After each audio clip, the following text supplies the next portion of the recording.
Mesdames, Mesdemoiselles, Messieurs, merci de nous rejoindre dans la quotidienne des marchés du FX du mercredi 17 février 2016. Wall Street a fini la séance de mardi en hausse à la faveur du rebond des entreprises des secteurs de la banque et de l'énergie au terme d'une semaine agitée.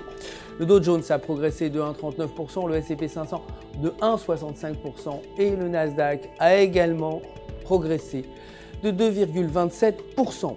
Le titre Amazon a lui aussi gagné 2,52% pour finir à 519,88 $. Le dollar américain a enregistré des performances mitigées par rapport aux devises majeures après la publication de l'indice manufacturier Empire State qui a été inférieur aux attentes, ressortant à moins 16,6 contre moins 10,5 prévu.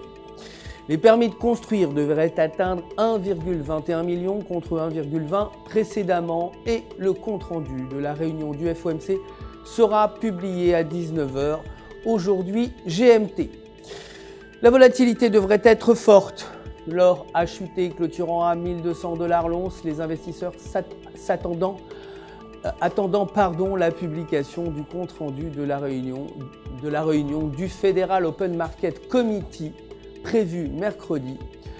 Le baril de pétrole a quant à lui fini presque inchangé, clôturant à 29,15 $ après les doutes exprimés par les investisseurs quant à la capacité de l'Arabie Saoudite à conclure un accord visant à geler la production à ses niveaux actuels sans la coopération de l'Iran. L'euro, pour sa part, a fini en hausse face au dollar. Le climat sur les marchés s'étant assombri après le repli des actions européennes et des cours du pétrole, après les hausses enregistrées plus tôt dans la séance. Techniquement, selon le graphique de 4 heures, la paire se situe au-dessus de la ligne de support de 1,1110. Si elle reste sous ce niveau, elle pourrait atteindre 1,1300 avec un indicateur RSI négatif inférieur à 50 points. La paire devrait repasser sous la ligne aux alentours des 1,1000. La livre, pour sa part, s'est dépréciée face au dollar après la publication d'un IPC inchangé à 0,3%. Selon le graphique de 4 heures, la paire livre US-dollar évolue dans un canal baissier.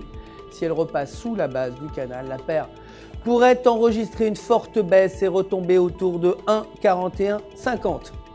Mais si elle n'y parvient pas, la paire remonterait vers la bande supérieure à 1,4500. C'est la fin du flash, merci de nous avoir suivis. Je vous retrouve demain, bien sûr, pour l'actualité, les nouvelles actualités des marchés du FX. D'ici là, restez en notre compagnie sur www.ufx.com pour toutes vos opérations de trading. Toute UFX se joint à moi pour vous souhaiter une excellente journée de trading.